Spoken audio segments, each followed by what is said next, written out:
नमस्कार। MSP news से मैं आपका दोस्त विनय और मेरे साथ हैं मूल निवासी समाज पार्टी के राष्ट्रीय अध्यक्ष भीमसेन राजभर जी।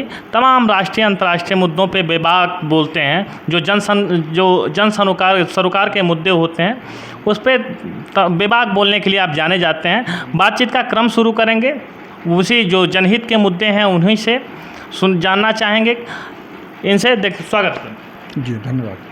सबसे पहले तो ये बताइए कि आज की जो सरकार है उसको आप किस दृष्टि से देख रहे हैं? वो जनता के हित में काम कर रही है या मैं कहूँ कि जो धनबल वाले लोग हैं, जो पूंजीपति हैं, उनके हित में काम कर रही है? कैसे देखते हैं?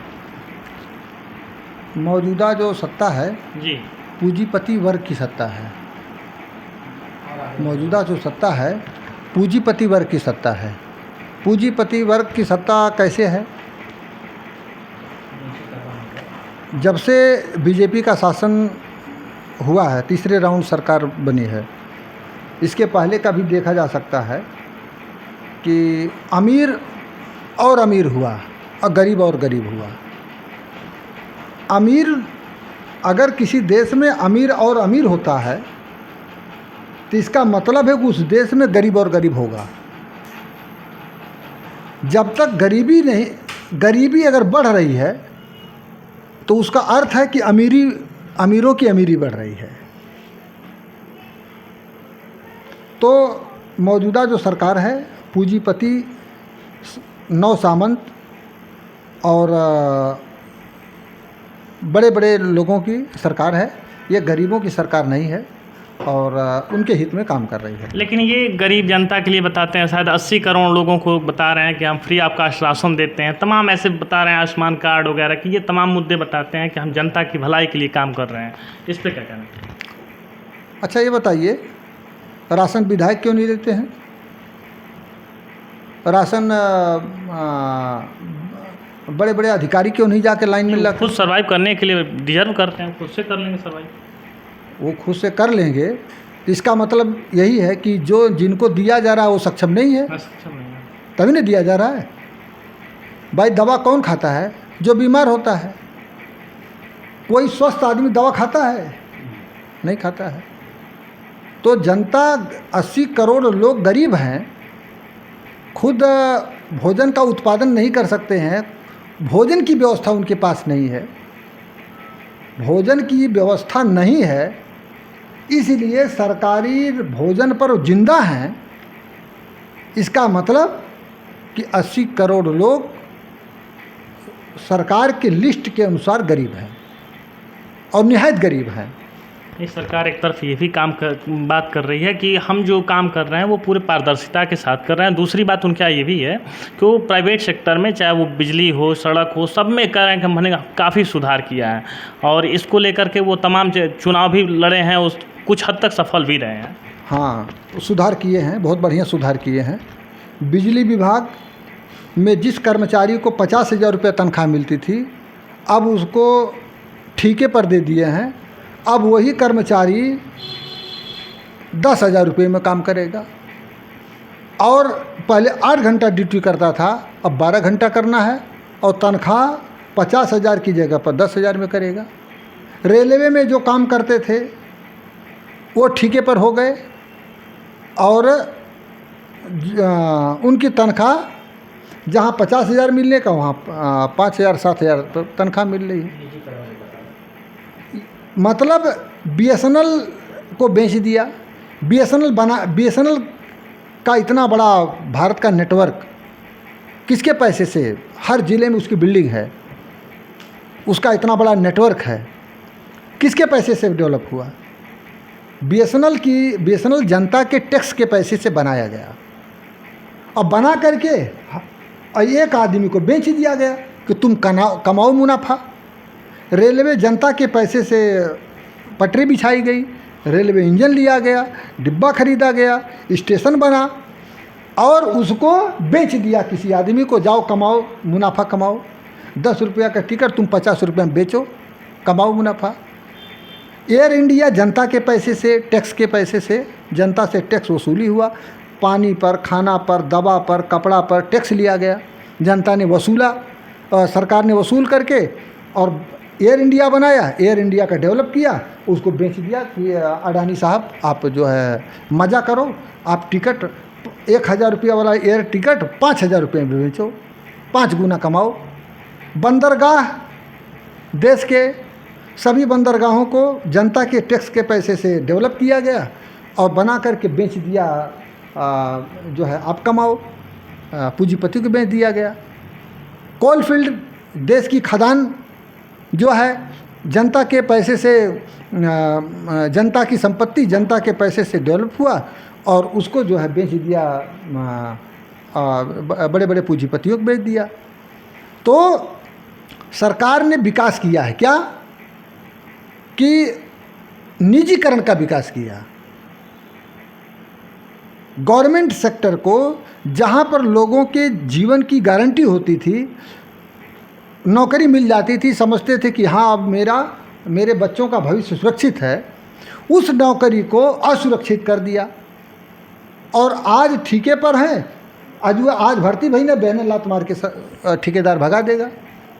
जो आज के 10 साल पहले जो आदमी 50,000 रुपये में काम करता था, आज 10 साल बाद 50 की जगह पे 1 लाख में उसको महंगाई बढ़ गई तो उसको मिलनी चाहिए। तो मोदी जी ने ये विकास कर दिया, भाजपा ने ये विकास कर दिया कि 50,000 की जगह पर घटाकर उसको 10,000 रुपये में काम दे। ये तो है। सरकार का तर्क एक ये भी है कि जो लोग हैं यानी अच्छी सुविधाएं पाना चाहते हैं तो उसके लिए प्राइवेट सर्विस अच्छी होती है। एक तो ये कहना है, दूसरा कहना उनका ये है कि इतनी बड़ी पॉपुलेशन है, वो स्वरोजगार आत्मनिर्भर भारत का कॉन्सेप्ट दे रहे हैं। इस पे आप क्या कहना है? स्वरोजगार किसको कहते हैं? खुद से डेवलप करे आदमी खुद से अपना। इनकी क्या ज़रूरत है? जब सभी लोग स्वरोजगार डेवलप कर लेंगे, है स्वरोजगार डेवलप कौन करेगा? एक आदमी के पास 500 एकड़ ज़मीन और 500 आदमी के पास जो है 1 कड़ी ज़मीन नहीं, तो कौन सा रोज़गार डेवलप कर लेंगे 500 आदमी? रोज़गार डेवलप वो करेगा ना जिसके पास कोई भी रोज़गार करने के लिए ज़मीन चाहिए। कारखाना लगाने के लिए क्या चाहिए? ज़मीन चाहिए, पैसा चाहिए, कच्चे माल चाहिए, मजदूर चाहिए। ये सारी चीज़ें जिसके पास ज़मीन है, जिसके पास संसाधन है, वही डेवलप कर पाएगा। मजदूर क्या डेवलप करेगा? 80 करोड़ लोग, 90 करोड़ लोग मजदूरी कर रहे हैं। सुबह जाते हैं 8-12 घंटा श्रम बेचते हैं और आते हैं। वो क्या सरकार का ये भी कहना है कि आप अपनी क्षमता के अनुसार अपना रोजगार खोल सकते हैं। जैसे कुछ नहीं तो आप पकौड़ा तल सकते हैं, जितनी जिसकी क्षमता हो। जरूरी नहीं कि आप अंबानी बनकर फैक्ट्री ही डेवलप करें। इस पे अरे ये कौन सी बात हुई? पकौड़ा तोलना, पकौड़ा छानने के लिए लोग हैं BSc करके, MSc करके, PhD करके पकौड़ा तोलेंगे, LLB करके पकौड़ा तोलेंगे। ये लोग क्या कर रहे हैं? ये 80 साल में सांसद बनेंगे। ये क्यों नहीं पकौड़ा तोलते? नहीं, ये पकौड़ा क्यों नहीं तलते? सांसदों की तनख्वाह क्यों नहीं ख़त्म कर दी जाती? विधायकों की तनख्वाह पेंशन क्यों नहीं ख़त्म की जाती? और इनकी सुविधाएं क्यों नहीं ख़त्म कर दी जाती? क्यों दी जा रही है? पढ़ लिख करके MSc मास्टर PhD करके आदमी जाके पकौड़ा तोलेगा, उतवा करेगा? बताइए। एक चीज़ और भी है, देखेंगे सबसे बड़ी बात यह है कि इन लोगों का ये कहना है कि आप दूसरे के ऊपर निर्भर रहेंगे, उससे अच्छा है कि कुछ ना कुछ आप करते रहिए। अब कुछ ना कुछ करने वाले में एक विकल्प इन्होंने बता दिया है। ये सदन में बताया गया था, PM का बयान। मजदूर और किसान के ऊपर अमीर वर्ग निर्भर है। मजदूर और किसान के ऊपर अमीर वर्ग निर्भर है। ये अमीर परजीवी है, जोक है। और पसरबंडा गांव में कहते हैं कि जो दूसरे जिस पौधे पर लग जाता है, उगाता है, वो पौधा सूख जाता है। जो निर्माण का काम करता है उसको नहीं सिखाना है। जो उत्पादन का काम करता है उसको सिखाने की ज़रूरत नहीं है। ज्ञान उनको सिखाओ जो हराम का बैठ के खाते हैं। ज्ञान संसद को सिखाओ। ज्ञान सीखना है तो विधायक सीख ले, मिनिस्टर सीख ले। ज्ञान सिखाना है तो अडानी को बैठे हुए जिसका जो है गंगा जमुना पैसे की बह रही है, अडानी अंबानी और तमाम पूंजीपति सीख लें। ज्ञान उनको सीखना है। मजदूर को कौन सा ज्ञान सिखाएगा भाई? किसकी औकात है? कौन है जिसकी औकात है जो मजदूर को सिखाएगा? वो धूप में तप रहा है, उसको मजदूरी काट दी जा रही है। किसान जो है खेत में तप रहा है, उसकी जो है उसकी उत्पादन की कीमत नहीं मिल रही है। उसी मजदूर को तो मालिक बनाने की ये लोग बात कर रहे हैं कि पान की गुमटी आप खोल लीजिए, मालिक हो जाएंगे, मजदूर नहीं रहेंगे। हाँ, तो एक रास्ता बता रहा हूँ, लास्ट बात, जितने पूंजीपति हैं उनकी सबकी संपत्ति जब्त करके राष्ट्रीय संपत्ति घोषित किया जाए। अगर मालिक बनाना है तब जितने पूंजीपति हैं उनकी सारी संपत्ति, जितने एनजीओ है, बड़े बड़े करोड़ों की ज़मीनें हैं, सारी सामंतों, बड़े बड़े मठाधीशों, बड़े बड़े पूंजीपतियों की सारी संपत्ति जब्त कर दिया जाए और जब्त करके राष्ट्रीय संपत्ति घोषित किया जाए, देश का विकास किया जाए। सारी गरीबी देश से ख़त्म हो जाएगी। देश को डेवलप करने का, राष्ट्र निर्माण का, भारत को सशक्त राष्ट्र बनाने का यही तरीका है। यह तरीका नहीं है कि 140 करोड़ की जनता के जीने और सरवाइव करने के लिए जो ज़मीन है, जंगल है, पानी है, वो हड़प करके और 2 आदमी 3 आदमी को बेच दिया जाए। ये देश की समृद्धि का विकास नहीं है। 2 लोगों के, 5 लोगों के, 10 लोगों के समृद्ध होने से देश समृद्ध नहीं होगा। जब 140 करोड़ लोग समृद्ध होंगे तब देश समृद्ध होगा। तो उनको अगर नहीं समझ में आता है तो मैं यही बताना चाहता हूँ, और वो नहीं करेंगे तो हम करेंगे।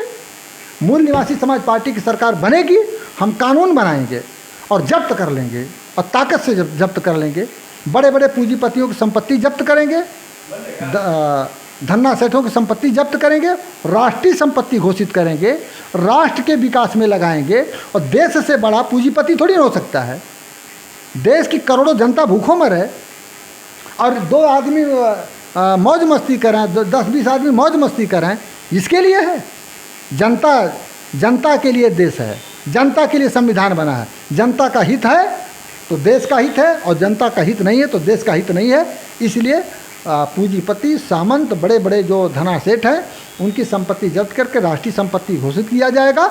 हम लोगों की सरकार बनेगी तो जितने निजी कल कारखाने, जितने पूंजीपतियों को बेचे गए हैं, सबको राष्ट्रीय संपत्ति घोषित करेंगे, तुरंत रिवर्स करेंगे। कुल मिलाकर के एक आक्रोश तमाम जो मौजूदा सरकार है उसके प्रति, जो पूंजीकरण की व्यवस्था पर जो हर रोज़ मैं कहूँ कि फैलती जा रही है, पसरती जा रही है, उसके प्रति। और इनका ये कहना है कि चाहे जिस भी तरीके से हो, जो भारतीय जनमानस के लिए उचित हो, अच्छा हो, यानी सरकारीकरण पे ज़्यादा जोर दिया जाए, प्राइवेटीकरण यानी निजीकरण को जितना हो सके उतना उसका दमन किया जाए, उसे रोका जाए। ये भारत के उज्ज्वल भविष्य के लिए बेहद आवश्यक है। खैर, आज की चर्चा यहीं तक। मैं विनय लेता हूँ आपसे इजाज़त। नमस्कार।